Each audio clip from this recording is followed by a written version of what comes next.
So let's start with the SPR tricky topic, foreign operations and consolidated financial statements. Let's first understand the scope. Now, this topic comes under IAS 21. IAS 21 covers different types of foreign currency transactions. So the ones which are related to individual companies where they have individual transactions in foreign currency, that is also dealt with under IAS 21. And also, if a company has control or significant influence over another entity or a company which is making its financial statements in a foreign currency, then it is called a foreign operation and its consolidated financial statements are also dealt with under IAS 21.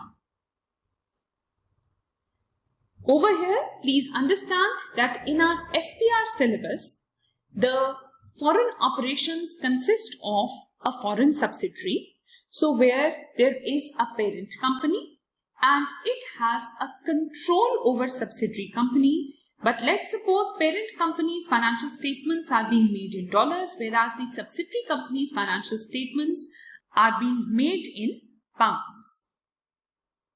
Also, if one company has a significant influence over another company, so a parent and an associate relationship exists, and the associate company is based in, let's suppose, another jurisdiction and is therefore making its financial statements in another currency, then it is going to be called a foreign associate.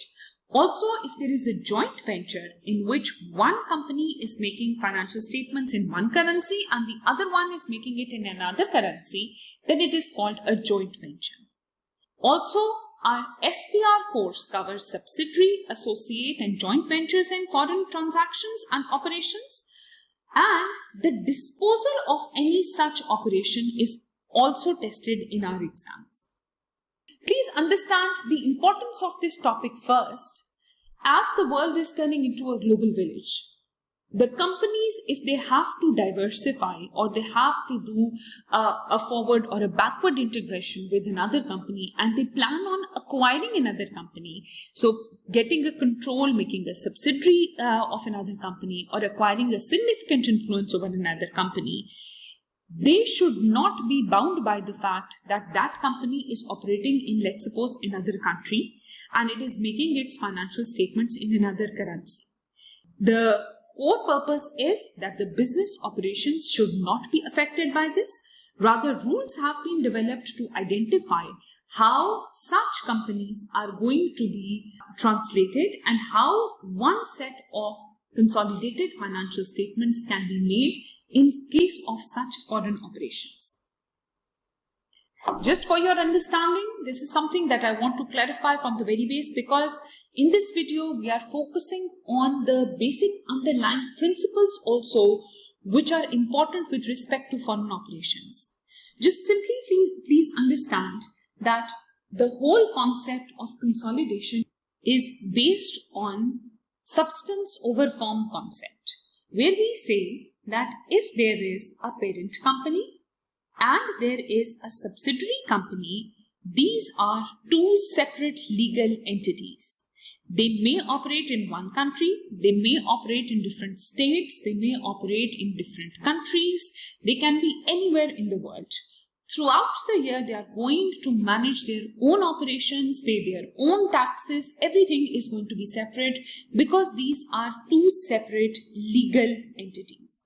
However, at the year end, we need to combine them and present their financial statements as if these are not two separate companies, rather they are operating together. This is the economic reality. So in substance over form accounting concept, we always say that economic reality prevails over the legal reality. The important thing to remember over here is that when one company obtains even the control of another company, so parent company and there is a subsidiary company, their operations are not merged at any point in time. When we talk about consolidation, it is not about their operations, rather it is just about their financial statements. So we pick up the financial statements of parent company, we pick up the financial statements of the subsidiary company, we add them, we make some adjustments, and as a result, we get the consolidated financial statements. So the same concept is being followed over here, that if, for example, parent company, I'll take the same example, had the financial statements prepared in dollars and the subsidiary company had the financial statements prepared in pounds or GBP. So how can we add them on a line-by-line basis? So if you're talking about assets, liabilities, how can we add them on a line-by-line basis? Whenever we add something, it has to be like with like. So we cannot add a dollar balance to a pound balance. So in such case, we need to first make adjustments in this subsidiary company to make its financial statements in the currency which is being used by the parent company. We normally call it the functional currency. And then we prepare the financial statements, the currency in which the financial statements are prepared. This is called the presentation currency. So this is the crux of the whole topic that we are going to discuss, that in case of foreign operations, the companies are operating separately legally. However, at the year end, we have to consolidate their financial statements, and to do so, they need to be in the same currency, otherwise we cannot consolidate them. So the whole working is going to be based around this idea. So we are going to discuss subsidiary, associate, joint ventures and disposal.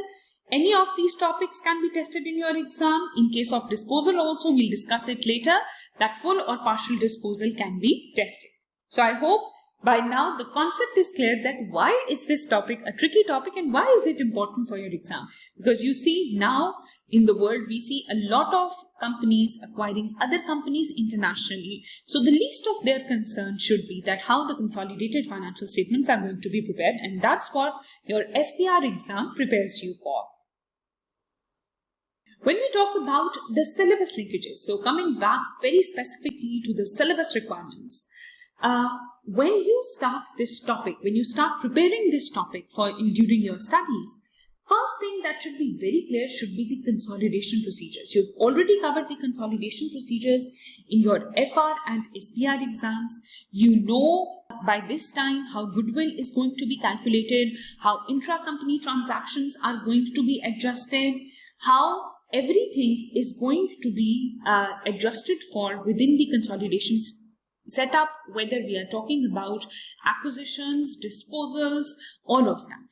And if we are talking about goodwill calculation, then how it is initially calculated, how it is subsequently impaired, what are the fair value adjustments, all of this is the assumed knowledge of this topic. You should have covered this initially in your FR exam and also in your SBR exam. Only then you should proceed on to foreign operations.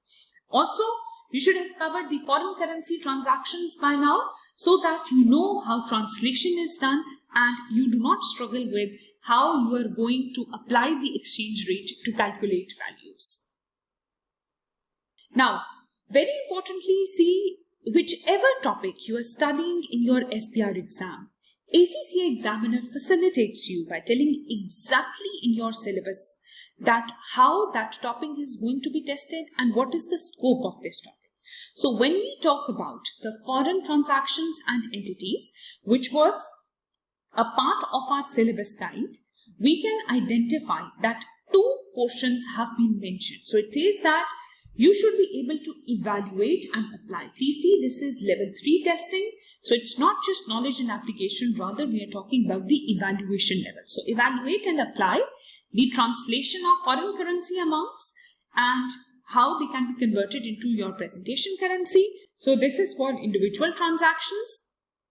And then relating to this, this is the part that we are covering in this tricky topic video, that evaluate and apply the principles relating to consolidation of foreign operations, including subsidiaries, associates, joint ventures and their disposal.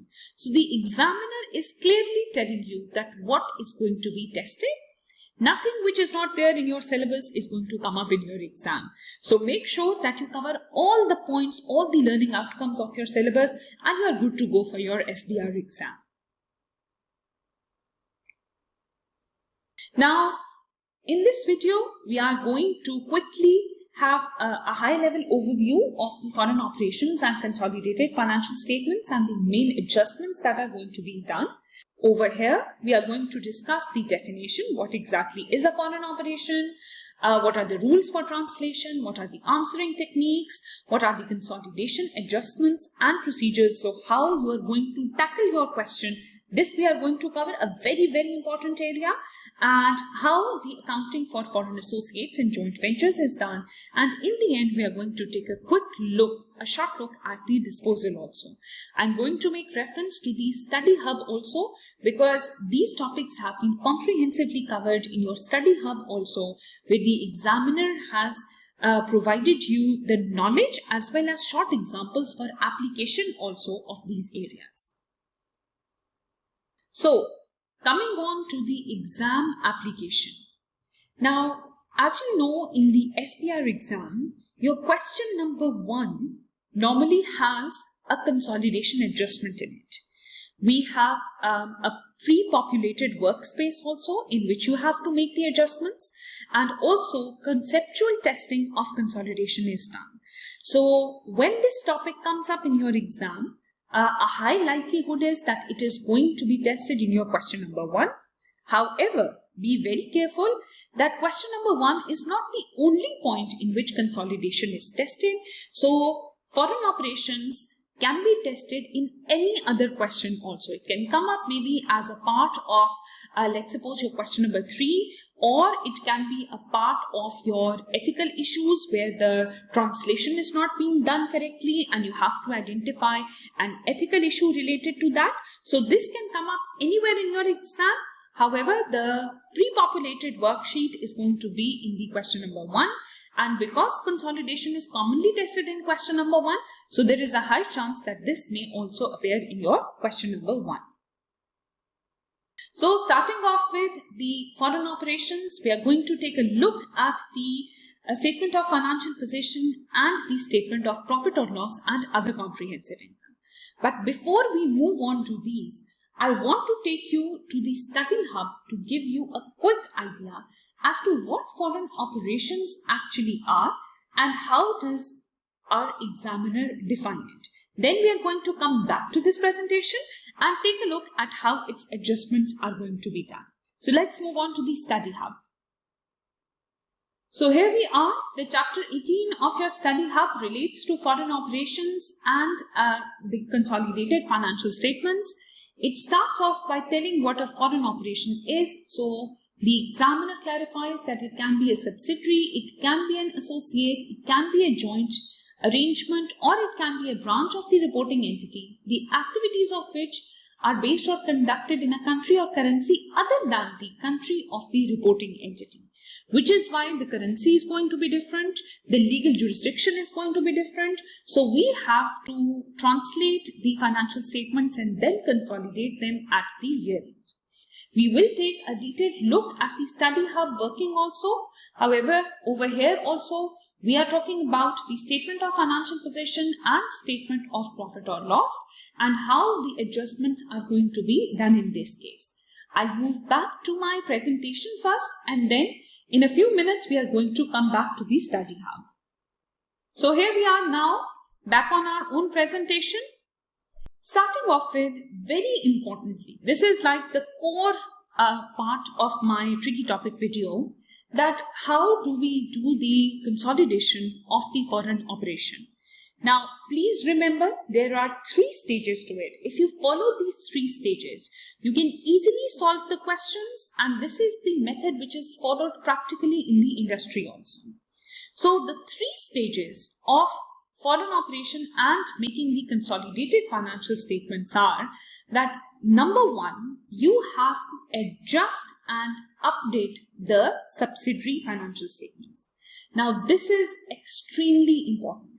So, the first thing that you have to do is that you have to adjust and update the subsidiary company financial statements. Why? Because what the adjustments are, they are going to be done in foreign currency, and then we are going to translate them. So please remember that these adjustments in the step number 1, they are going to be done in foreign currency. So if there is any consolidation adjustment, let's suppose we have to do a fair value adjustment, we have charge additional depreciation. There was an intangible asset which was not recognized, and we had to do it, and then subsequently we had to charge accumulated amortization on it. All of this is going to be done in the subsidiary company's financial statements in foreign currency. Even the goodwill calculation, and if there is any impairment, is going to be done in subsidiary companies' financial statements in foreign currency. And after that, we are going to move to the next step, which is the translation. So this is very important that first you make the adjustments, then do the translation. A lot of students, they quickly just remember the rates they have to translate at, and they quickly want to jump to translation. Please remember, the accounting standards are made in a way that they simplify your working. So rather than that, first you translate simple balances, then for example in the non-current assets, if you have to make a fair value adjustment, you take that fair value adjustment, you translate that, you take the additional depreciation, you translate that. That's going to complicate the workings. So very importantly, we first make the adjustments and update the financial statements of subsidiary company. Then we come to the next step, which is translation. For this, we are going to see what rates are going to be used. And in the last step, we are going to do the consolidation. So this is the core part. Remember these three steps, that first of all, we are going to adjust and update the subsidiary company financial statements. Then we are going to translate them to the functional currency, or the currency which is the presentation currency in which our consolidated financial statements are going to be made. Now, parent and subsidiary both are in the same currency. So we move to the third step, which is the consolidation. Please remember this technique for your exam also. So when we are talking about the foreign subsidiary consolidation, I'm going to start off by the rates which are used for translation. So over here, I've given you an overview of what the adjustments are.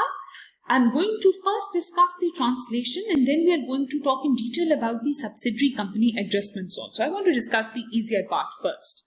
So starting off with translation, remember that when you are talking about the statement of financial position, the non-current assets, the current assets, the non-current liabilities and current liabilities, these are all translated at the exchange rate which is available at the year end. The reason for this being that assets and liabilities are calculated as at, so the date at which they are calculated, the same exchange rate is applicable on them.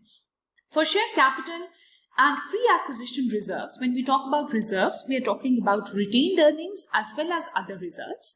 For these, there is no specific guideline available. So the rate that we normally use is the acquisition date rate, the date at which the subsidiary was acquired by the parent company. So the control was developed. And the last part over here is the post-acquisition reserve, where here we are going to do some adjustment, and this is going to be the balancing figure also. So I'm going to take this point up in a few minutes. So we are going to discuss this in detail. For now, just remember that for non-current assets, current assets, for non-current liabilities, current liabilities, we are going to use the year-end rates. We are going to use the acquisition date rates for share capital and pre-acquisition reserves. And for post-acquisition, the working is going to be done separately. Whereas, in case of statement of profit or loss, the ideal scenario is that we translate all the incomes and expenses at the spot rates which are there at the date of each transaction. However, please imagine that if a subsidiary has like 50,000 transactions in a year of sales and purchases, can they possibly keep a track of each single transaction and then translate it on the day? It can be done. In the computerized accounting world, yes, it can be done. However, it becomes a very bureaucratic and lengthy procedure. So we have an alternative available which has been allowed by the standard, that we take the average rate of a period and we translate the incomes and expenses from sales to cost of sales to other expenses using the average rate that is there. However, as I mentioned, if we have a sophisticated system available, we can translate them on the spot exchange rate at the date of transaction also. That would be ideal. In case of exchange gains and losses that arise because of this translation, we take them to the other comprehensive income. So this is OCI is other comprehensive income.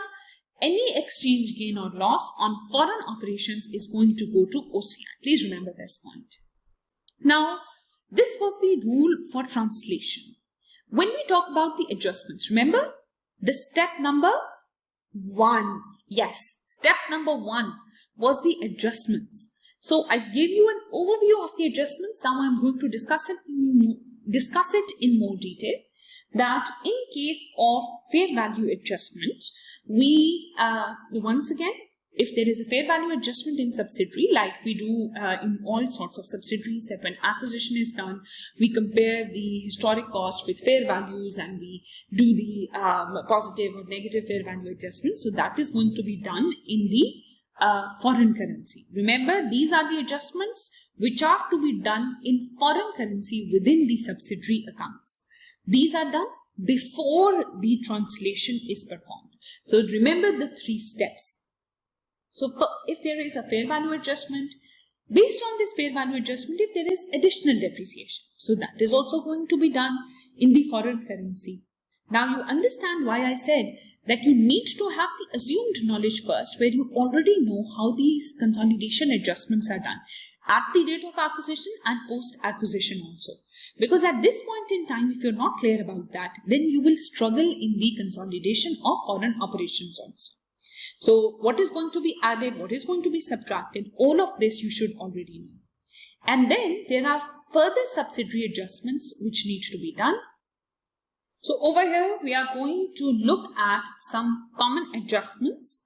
Number 1, very important adjustment over here is about the purchased goodwill.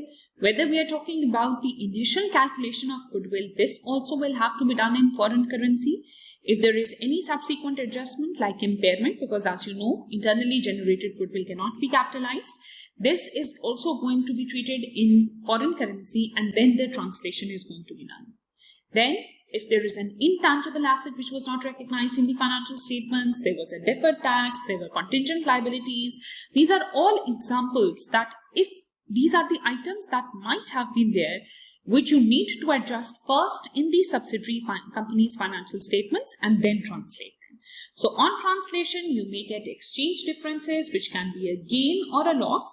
Remember, in case of statement of financial position, this is going to go to the foreign exchange reserve.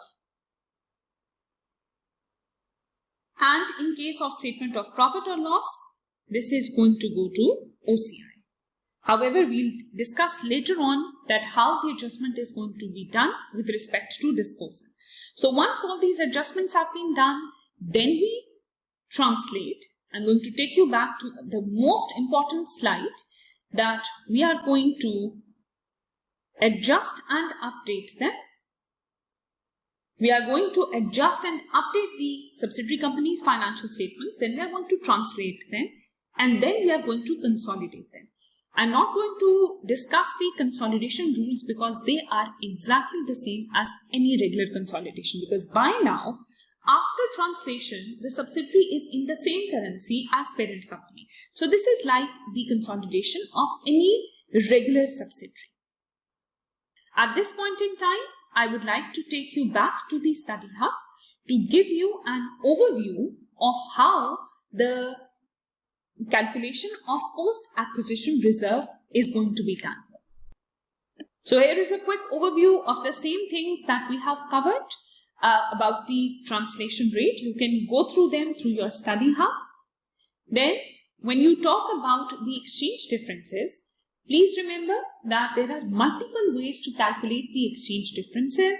So these can be done with respect to the opening net assets at the opening rate, closing net assets at the closing rate, and profit at the average rate.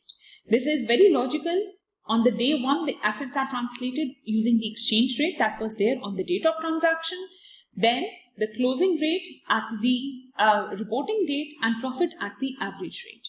Once all of this has been done, then the difference that arises is going to go to your post-acquisition reserves as an exchange difference. There are 2 methods to do it. This is the method number 1 as mentioned in your study hub. Otherwise, you can use this method number 2 in which you take the opening net assets at the opening rate, opening net assets at the closing rate also, then profit for the year at the average rate, and then based on that you calculate the retained profit. There are very good examples also available for you over here to practically apply this. Then you come to the last part, which is the actual consolidation procedures. These we have already covered. Remember, whenever you have exchange differences in OCI, you have to distribute them between parent and NCI. So NCI's part is going to go to the NCI working, and the parent share is going to come in the consolidated financial statements. Now, the last part over here is the foreign associates. I will move back to my presentation first, and then we'll come back to the study hub for one last time. So in case of foreign associates, as 28, equity method is followed. You have to do the translation and accounting using the exchange rate difference. The same method is followed. Whereas in case of disposal, we are going to identify first whether there is a full disposal or there is a partial disposal. In case of disposal, remember that all the exchange difference which was being shown in the other comprehensive income is going to be taken up and charged to statement of profit or loss. Whereas in case of partial disposal, because complete disposal is not being done, so only the proportionate share which is being disposed of is going to be recycled from OCI to P&L. For a quick overview through the study hub, you can see the details over here as to how cost of investment is going to be translated, how the profits are going to be done, how the impairment loss is going to be charged. The working is simpler than foreign subsidiary, but the rules for the rates are exactly the same. And similarly, for the exchange differences, also they have mentioned that reclassification is done from OCI to P&L when disposal is done. You have to identify whether there is a partial disposal or a full disposal. Now taking a quick look at the past exam questions for this. You always have to understand what the requirements are, extract the data from the question accordingly. Please remember, the answer should be relevant to the requirements. Always refer to the marking scheme and have conceptual understanding, because straightforward questions are also tested which are just there for concepts. Let me show you an example of two such past exam papers and their requirements. Here you can see this was the question named Crochet and Hummings, and the first part, if you see, it just talked about how the functional currency of Crochet should be determined. The examiner had provided different transactions and you had to identify what the functional currency was. Then with respect to the customer contracts, also the consolidated financial statements, accounting needed to be done. This was in another currency, so they were asking for translation into dollars. And then they were asking for calculation of goodwill, firstly in grommets, which was the foreign currency, and then its consolidation by doing the translation. Also, it was talking about impairment and exchange differences and how they are going to be shown in the consolidated financial statements. Then another similar question. In this also, this question was named carbides. So in this also, if you see the first part, that was clearly asking you about presentation and functional currency, what these are and how they can be identified. Then they were talking about calculation of goodwill. Then there was a disposal, so how that is going to be accounted for, and with all of these, the exchange differences and how the disposal will affect the exchange differences. Now, please remember, like this first part, this was divided with respect to marking scheme. So when you're seeing the marks of a requirement, always distribute them with respect to what items have been asked over here. Now, to give you the feel of the real life exam, I'm going to quickly give you an overview of a foreign operation question in your practice platform, which has been provided by ACCA. This is a foreign operation question. This is an amended past exam question, the requirements of which I just showed you. In this amended question, disposal has been removed. However, you can see that they were giving trading information of the subsidiary company for you to identify what their functional currency is. Then they were talking about acquisition, so you had to calculate the goodwill accordingly. The relevant exchange rates have been provided. For the preparation part, they have given further information with respect to what data is there. And the last part is the pre-populated sheet in which you had to make further adjustments. The examiner says that he's going to try to keep the translation into minimum so that more adjustments can be identified over here. And when you see the requirement of this question, you can identify that first, this is the same one that they were talking about, presentation and functional currency, goodwill calculation, exchange differences, and in the last one, they had asked to make the adjustments in the pre-populated answer sheet. So this is what your actual exam question is going to look like. You can practice this very question through the practice platform of ACCA as well. And with this, I come to my last slide, which has 3 golden words written on it. And those 3 golden words are practice, practice, and practice. I've given you a very high level overview of the whole topic of foreign operations. Now, please learn the concepts and apply them through practice also. I would recommend that you do written practice. By written practice, we mean you actually solve the questions in the practice platform so that you can do a hands-on practice. Make sure that you're managing your time well with respect to the time that is available per mark so that you don't miss out on any question in your exam. And very importantly, actively read the solution after you have solved it and then compare it with your answer that you have attempted. Repeatedly attempt your questions for a better understanding and better application. You've seen the trend in the past exam papers as to how the requirements are also tested. Also, you have the marking scheme available for every question. So I would strongly recommend that whenever you solve a question, please see the marking scheme. Like the questions we just covered, if there was a 5-mark part of it, then it was further bifurcated into 2 and 3 marks with respect to marking scheme. So familiarity with your marking scheme is going to make your answers more relevant in the exam. And with this, we come to the end of this tricky topic video. I hope you found it useful. Thank you so much.